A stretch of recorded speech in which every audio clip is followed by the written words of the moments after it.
In the year 2022, Apeirophobia, one of the few games on Roblox to break outside the platform's community, would be released. Tons of content creators would play this game even though they weren't really known to play Roblox games. And while it's partly because of just how popular the backrooms was at the time, it was also because of just how extraordinary the game was. There's a lot that can be said about the game, not just what it had at the time, but also the new updates that have been released a while ago. And for some time, I wanted to revisit the game, not just because I never got to play some of the newer stuff, but I also wanted to see if the gameplay still holds up. I was originally going to analyze all the Apeirophobia levels from chapter 1 and 2, but I found out that apparently the finale for chapter 2 wasn't finished yet.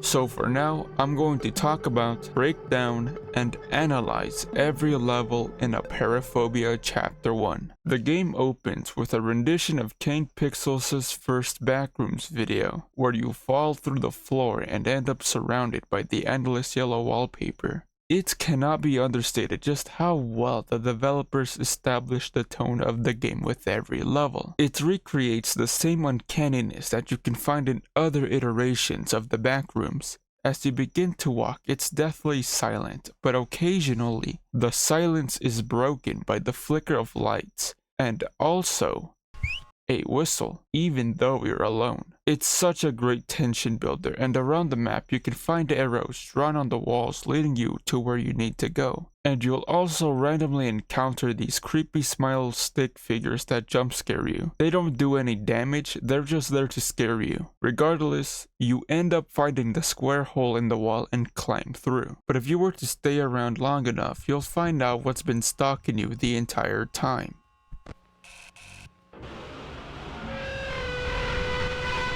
It's very straightforward, short and sweet, and it hooks you. It makes you want to see what else this game has to offer. Most Roblox horror games at the time, and still to this day, consisted of you going around a maze and doing menial tasks. And to be fair, this game does a lot of that, as you'll come to see. But what captured a lot of people's attention of this game is the set pieces along with the monster designs. This intro to the game makes you wonder, is every level going to have a unique monster? How many levels will there be? What is the ending going to be like? The game also starts at level 0, so even though the next level is the second level you play, it's actually called level 1. Level 1 spawns you in what looks like a sewer passage, and as you make your way out of the tunnel, you see a similar map layout to the segment you just went through. It has the same maze design but with some differences. Instead of yellow wallpaper, it's white tiling,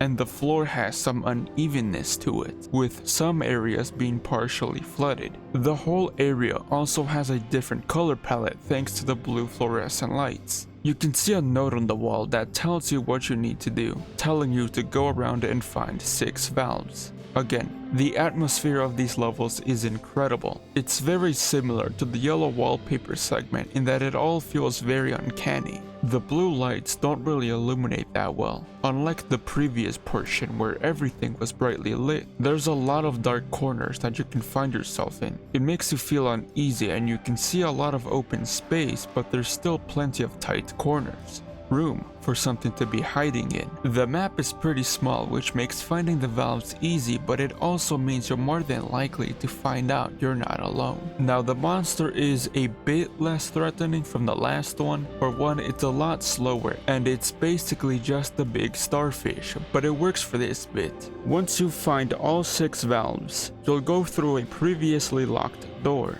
and swim through a tunnel where you find a hole in the ground on the other side. Once you go through it, the next level begins. You can probably tell there's already an emerging pattern with a map layout that resembles a maze, and you'll have to traverse the maze to find the exit. This is great and all, but it can make the player feel like they're playing the same thing over and over again. And you may be wondering, how could this gameplay loop create something popular?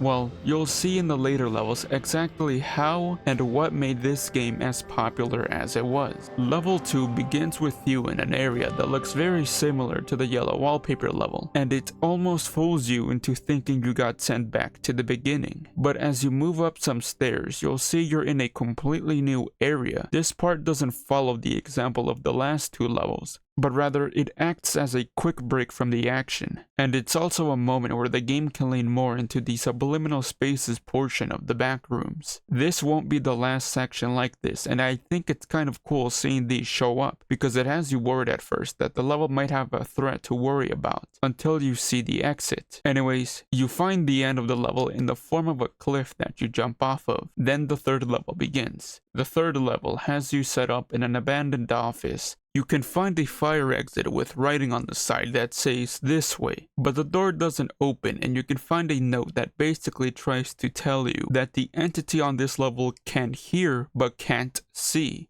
And as you move out, you get to see what the note was talking about. The creature that you face is this burnt, thin, faceless humanoid that walks on all fours, and sure enough, if you make any noise, whether you whistle, walk, run, or jump, it'll begin to rapidly approach your location and try to kill you. The goal here is to find 3 keys around the office, located in filing cabinets. You'll have lockers that you can use to hide, just in case you make noise and there's nowhere else to go. Once you have the 3 keys, you can unlock a security shutter, where you'll then go into multiple rooms to find the buttons. Once you found all of the buttons, the fire exit you saw earlier is now open, and you can leave. Now, this is basically 1-for-1 to how the other levels played out, with the only difference being that now you can't move like you were able to. It still suffers from the same formula of going around a maze to find things, but it stands out with the mechanic of having you be silent. One thing I thought that was nice is if you do run or make noise, it's not an instant death. The monster still has to run towards your location, and in that time, you can get to a locker. But I think the biggest complaint I have about this part is that it does drag on a bit too much. There wasn't really a need to go through a bunch of rooms at the end to find buttons, other than to make this level last a little bit longer. And it doesn't help that you're forced to slowly move throughout the map. Either way, you go through the fire exit, down some stairs, and you move on onto the next level. Level 4 plays very similar to level 2 in that it's a transition from one area to the next.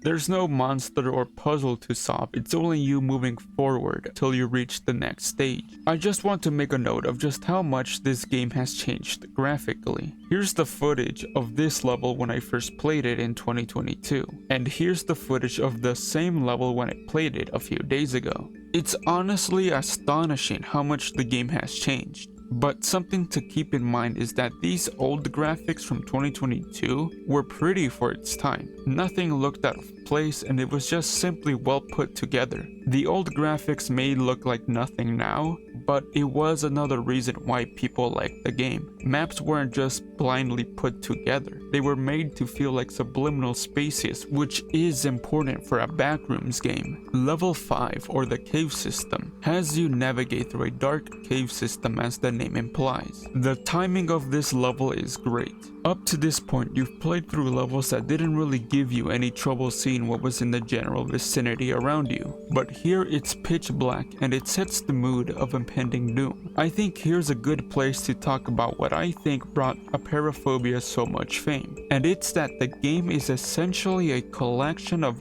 other Roblox horror games that you can find, except Apeirophobia doesn't really have the agonizing amount of filler. Even though the past levels that have featured an enemy have the same objective of going through a maze and finding something, whether that's an exit, objects, or keys to bring back to a place. These are all premises of many Roblox horror games that you can find. These Roblox horror games would take these ideas and drag them out over the course of 30 minutes up to an hour. But so far, Apeirophobia has taken these ideas, packaged them with a shiny coat of paint, and above all else, has never let any level go for more than 10 minutes. They're all short experiences that make you feel like you got a small victory under your belt.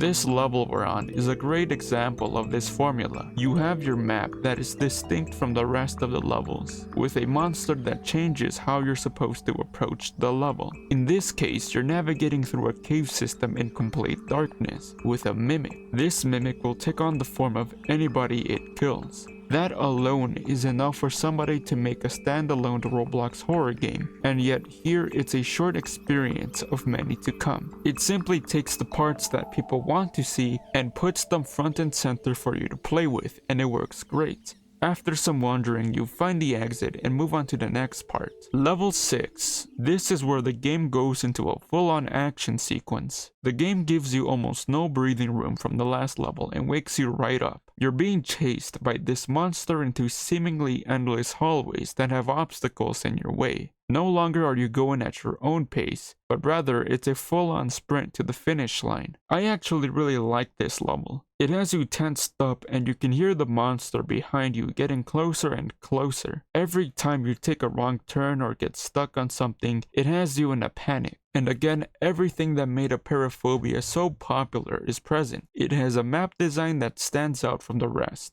a different spin on the gameplay, and of course it never drags on for more than 10 minutes. And it's just overall great level placement. The previous level is quiet and mysterious as you're trying to figure out where the mimic could be, or who the mimic could be, and here it's a complete polar opposite. The music is blaring in your ear. The monster is the furthest it could be from being discreet, and everything is lit by red lights, increasing your alertness. Your survival is entirely based on your reactions and timing. Unlike the other levels, you're not trying to find anything around the map. The goal here is to go down the linear path. Level 7, or The End, is a basic level. I personally didn't like it that much.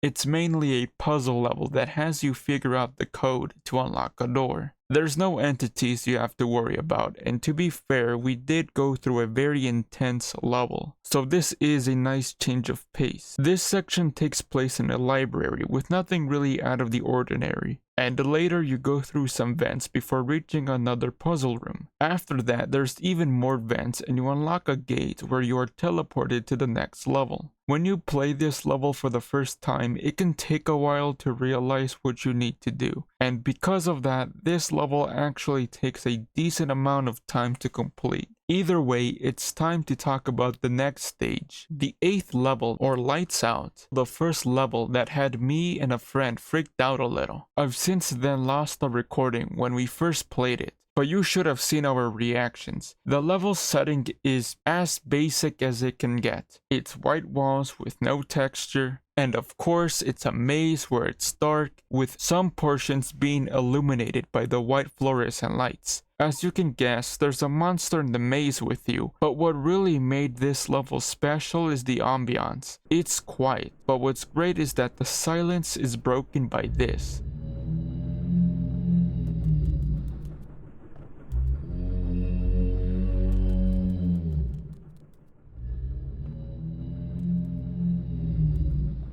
You don't see the monster first, you normally hear it first, and that has the player's mind trying to figure out what could possibly be in the maze. The level leans heavily into the fear of the unknown, and it's great. That's all you have to do to make any level scary. But it also has its negatives. The original design of the monster when I first played was kind of underwhelming. It's not really that scary, it was just this blob humanoid thing, and after you see it the first time, the fear factor is basically gone. But now, the design is a lot better. It has this red glow and it's split almost in half with teeth on the inside. Another problem with the level is that it's the most maze-like map design out of all of the levels. And having a level like that this late into the game can get tiring to the player. Other than that, there's nothing really else to say. The level is straightforward, and depending on how fast you move, it can range from being quick or can take a decent amount of time. Now it's time for the next part. The 9th level is the 3rd level to focus more on being a subliminal room. When you spawn in, there's a giant pool, and the rest of the area consists of blue tiling and lights. A cool little detail is that the closer you get to the exit, the yellower the lights get. There's also smaller pools of water, with some portions of the floor being flooded. It reminds me of level 1, not just because they both feature bodies of water, but also the textures of both areas are tiles. And level 1 has blue lighting, which matches the background of this current level. Kinda makes you wonder if somehow they're connected. The next stage, the Abyss,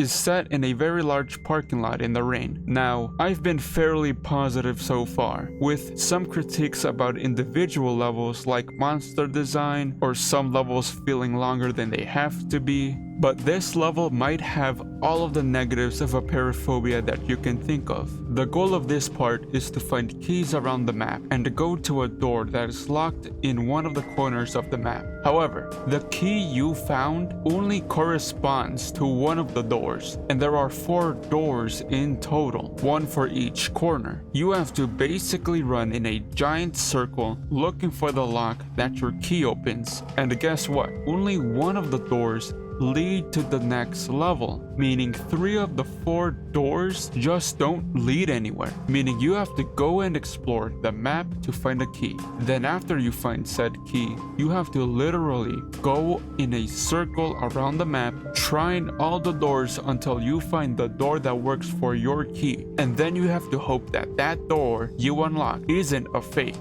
and if it's fake, you have to now look for another key. This map is so damn big, it turns the gameplay into a running simulator. All while this is happening, there is a giant monster chasing you. In fact, it is the same monster from level 6. And I mean the exact same one. It is the literal exact same model they used for that level. This is not only the longest level so far, but it's just really boring. It's not that scary, and the map design isn't that interesting. It really is just a big parking lot. Regardless, we have to move on to the next level. The warehouse, or level 11, as the name implies, takes place in a warehouse. It's similar to what level 7 is, in that there's no monsters, but this time, after solving the small puzzle, you now have to parkour across the warehouse to get a key to a computer that opens the exit. The map design is plain, but I think it gets the job done. It's obviously not a normal warehouse, since it's impossibly tall, and it's a decent setting. My complaint is that it's a bit too long. It doesn't help that it's coming off of the last level, which was horrendous. I think if this level was placed anywhere else, it would be fine. A nice detail is that when you open the gate, right before the exit, you can see paintings on the walls which hints at the next level. Creative Minds, or level 12, is an all-white maze level where you have to find paintings around the map and sort them on canvases. Every time you put a painting on one of the canvases, a startling noise plays, and the map gets redder, specifically around the edges of the rooms. Again, this is more of a subliminal space level, and it's probably the best one of its kind. The game puts you on edge, and it makes you think that something is about to happen until you see the exit, and you feel relieved. Although it's very, very simple, it's very suspenseful, especially with these weird hallways where something could easily be hiding to attack you. Still, I wish there was something more to the design of the map. Level 13, or the fun rooms, is probably the most effort the devs have put into a level so far. The map design is easily the creepiest in my opinion. The theme of the map appears to be a birthday party with bright colors everywhere, balloons, a playground, and of course the text on the wall, "Happy Birthday." It's unsettling, and to make matters worse, there's a note on the wall which tells you to use your camera because there's an entity on this level. Now, I haven't mentioned it, but this entire time, you could pull up a camera and look through it to give this cool aesthetic to your gameplay. Up to this point, there wasn't really any practical reasons to use it, other than the ability to zoom in. And this marks the first new piece of content I haven't seen before. I remember playing this level but never finishing it. At the time, I wished that the camera would be used for an actual gameplay reason, so I thought it was cool that it was finally coming into play. The first goal of this section is to find 5 stars that act as buttons you can press. Once you found all of the buttons, a door opens, and you now have to find 3 plushies within this new section of the map. It's here where you can encounter the enemy. He'll appear behind you, and to survive you have to look at him. While looking at him, you'll have to get out of the area and continue forward. After a while, he'll show up again, and you'll have to repeat the process. The monster design is also pretty good. I think this might be the best level so far. The map is creepy, and the design of the monster is off-putting, and I like how instead of running away or hiding from the monster, the devs changed it up and introduced a new mechanic, which is fantastic. Overall, the level didn't overstay its welcome and was fun. The next level is titled The Electrical Station. The level, as you can guess, takes place in an electrical station. This level design is also pretty eerie. It's very long, empty hallways with dozens of rooms, and of course you're on edge for what could be lurking. Just like the last level, there is an entity trying to kill you and acts very similar. This creature will randomly appear around you with the purpose to have you look at it. If you do happen to look at him, it'll then jump scare you, but it won't kill you just yet. Alarms will start blaring throughout the station, and there's a room you can locate to disable the alarms. So long as you have the alarms turned off, you can't actually die to the monster. But if you were to get jump scared while the alarms are on, only then will the entity fully kill you. I think this level is also very good. Again, the gameplay has now changed, and you have to look away from the monster and constantly choose carefully where to look, instead of having the monster blindly chase you on the map. What's good is that if you accidentally look at the entity out of muscle memory, the game gives you a second chance at saving yourself. The level isn't punishing, and the monster design is creepy. The goal of this level is to find a screwdriver and bolt cutters that let you open and cut the wires of an electrical box.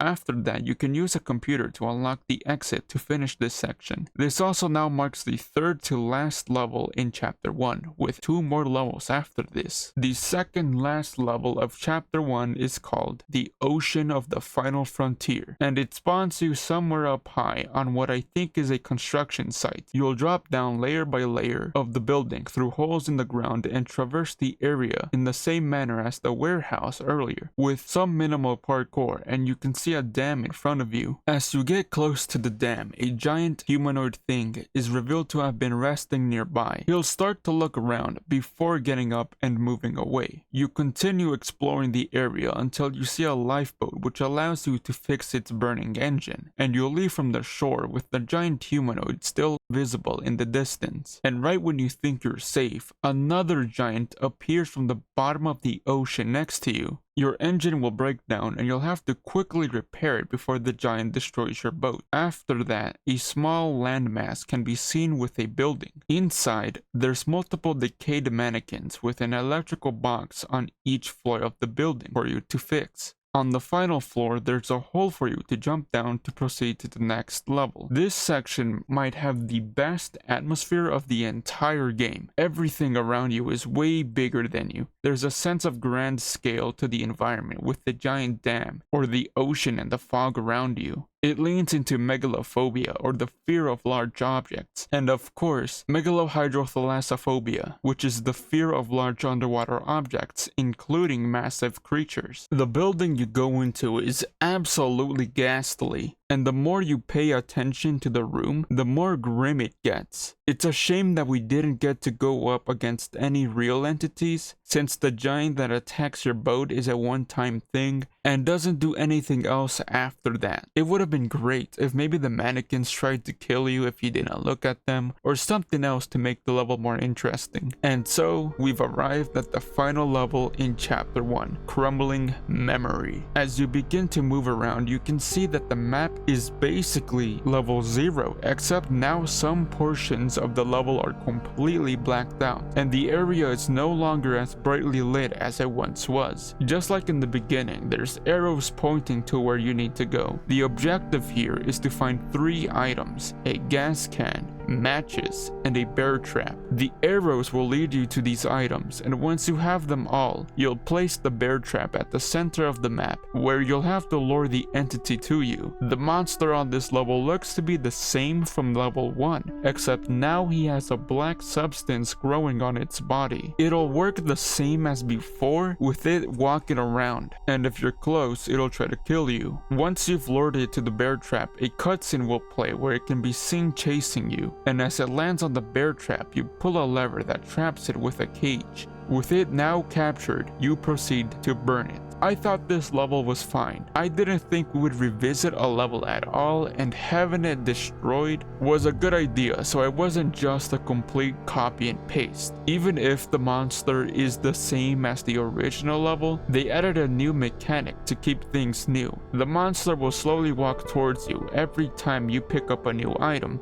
but if he hits the wall 3 times in a row, he'll get angry and rush towards you for a few seconds before stopping. It's nothing really dangerous because you can just run far enough so that by the time it hits 3 walls, you're too far for it to reach you to kill you. I appreciate that the devs pointed you in the right direction, just like the first level. That way the level doesn't feel like it's trying to extend its playtime. I think the biggest compliment I can give to this level is that it lives up to the title of the game. Apeirophobia is the irrational fear of infinity or eternity. I can see how this can invoke apeirophobia because it's a loop. You've gone back to the beginning and hints that you might be doomed to go in this loop forever until you die. Either way, I do feel like this level was a little bit underwhelming for a grand finale, but luckily there's still more levels to cover with chapter 2. But that's for another video. Before I get into the final review of the game, I actually kind of want to rank the levels from worst to best. I won't consider the levels that don't have a monster because I don't think that's fair, especially when they're a lot shorter than the rest. And the goal of those levels is to focus more on atmosphere than anything else. So I'll only consider level 0, 1, 3, 5, 6, 8, 10, 13, 14, and 16 for the rankings. So from worst to best, it would go level 10 at the bottom. It takes way too long, it's not scary, it gets frustrating, and the map design is basically non-existent. Next up, I would have level 1. Although the lighting is cool and it has a great tone, it's not that unsettling, and it's kind of the same as level 0 in the sense that you're in a maze with a creature, except this level had a worse monster than the other one. The only positive I have for this level is that it's short, and since it's at the beginning of the level, it's more tolerable. Then next up, I would have level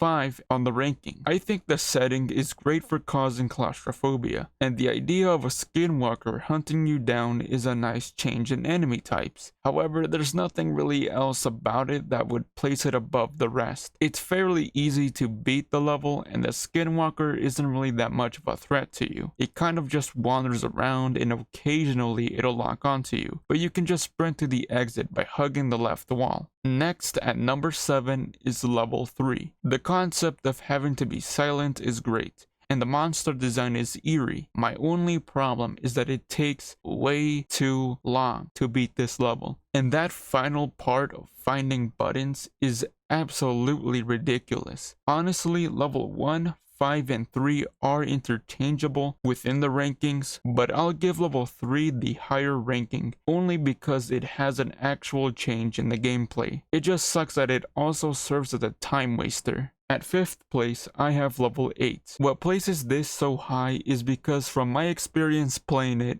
it was kind of scary, I'm not gonna lie. It's probably the most basic map design of chapter 1, excluding the parking lot, but I'm willing to forgive it solely because of the fright. But I do think it suffers from the same level 0 copycat design. At number 6, we have level 16. This is because just like with level 1 and 8, it's too similar to level level 0, and I think that the monster mechanic isn't that great either, but the map does point you in the right direction instead of wasting your time. And seeing the disturbing sight of a familiar level being decayed this much is a nice touch to the tone. Even if it isn't that scary and can be argued it isn't completely original since it's the same map as level 0, it still tries to entertain you with a new mechanic. And the level is overall a decent way to end the chapter. Then we have level 6, and I think that might seem crazy at first because of how short it is, but the logic I'm using is that I would rather have a pleasant short walk rather than a miserable marathon. It freaks you out a little, hearing the monster get closer and closer, so I think it does a decent job on the fear factor, and the setting is intense.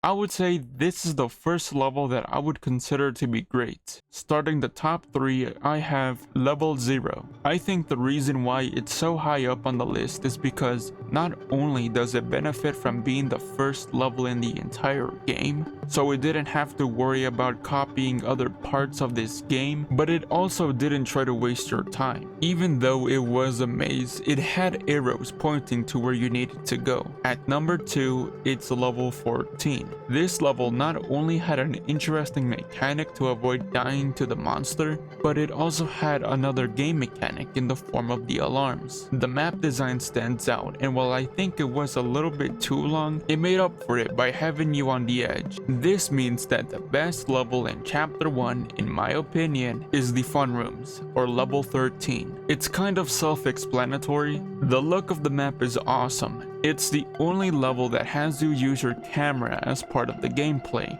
and it had the monster mechanic of level 14. The entity on this level is also very sinister looking. And so that brings me to the final point of the video. What is the quality of Apeirophobia chapter 1? I think it's fine. My biggest grievance after playing the 16 levels is that they're all kind of the same thing. I said earlier that one of the biggest reasons why I believe the game got as popular as it did was that it was a collection of Roblox horror games without the filler. Looking back at some of these levels, it really was a compilation of other Roblox games, and unfortunately, it was a crowd of your average, churned out Roblox horror games that you can find today. You know that feeling you get after playing a few bad horror games in a row? That exact feeling is what I felt after reaching the ending. I mean, looking back at the rankings, 7 of the 10 were the same concept of finding something or multiple things in a maze, just with some variation of you gotta move slower or you gotta be careful of where you look. Technically level 5 and 10 also fall into this category, except now you gotta find things in the open, whether that's an exit or keys. So really there's only one level that's truly unique, and that's level 6. But of course you can't forget the rest of the levels. 2, 4, 7, 9, 11, 12, and 15. These also show another reason why this game blew up during the height of the backrooms. There really wasn't anybody else creating backroom games with this kind of scenery. The devs did an incredible job at bringing these concepts to life, and at a time where people wanted backroom content, Polaroid Studios answered. I'm not saying that the game only succeeded due to lucky circumstances, because that would be lying. Many Roblox games capitalize on internet trends, but none of them are remembered like Apeirophobia. Polaroid Studios created something that raised the bar for what a Roblox game can be, and it should be praised for it. But what do you guys think? Did you agree or disagree with anything I said? Let me know in the comments below. Otherwise, thank you for watching, and I'll see you in the next video.